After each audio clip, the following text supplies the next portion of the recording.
C'est à compter de demain que l'équipe de la pièce de théâtre Le Dîner de cons va partir en tournée au Québec. C'est une adaptation de cette célèbre œuvre qui met en vedette les personnages de François Pignon et Pierre Brochant.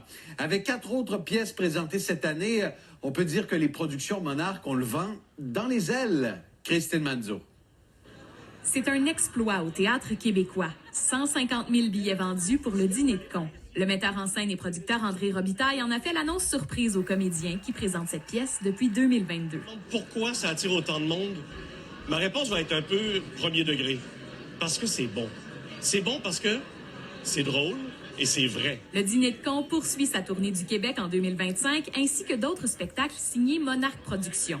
Appelez-moi Stéphane, la comédie de Claude Meunier et Louis Saya ayant connu un franc succès à Drummondville l'été dernier, et Toc Toc avec Pierre Brassard et Marcel Leboeuf reprennent du service.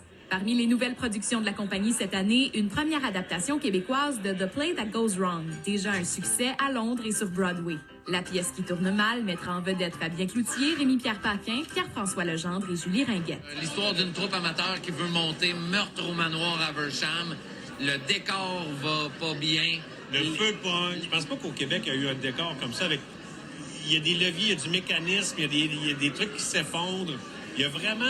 C'est quelque chose de gros. Là. Ça va être une des plus grosses productions que j'ai jamais eues, je pense. Autre pièce très attendue, Québec-Montréal, l'adaptation du film québécois culte du début des années 2000, dont les répétitions avancent rondement. Il est comme déjà dans nos veines, ce show-là. Fait qu'à la première lecture, on était comme...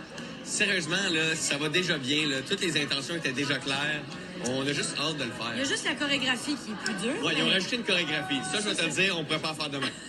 Avec 21 spectacles lancés depuis 13 ans, chez Monarque, la mission est toujours de faire rire, mais surtout d'en donner au public pour son argent. Les gens ont payé leur billet. Les gens ont travaillé pour payer ce billet-là. Je veux que le public, dans la salle, fasse « OK, ils se donnent en mot à dit. » Toutes les dates de spectacle au Québec sont sur monarqueproduction.com. Christine Manzo, TVA Nouvelles, à Montréal.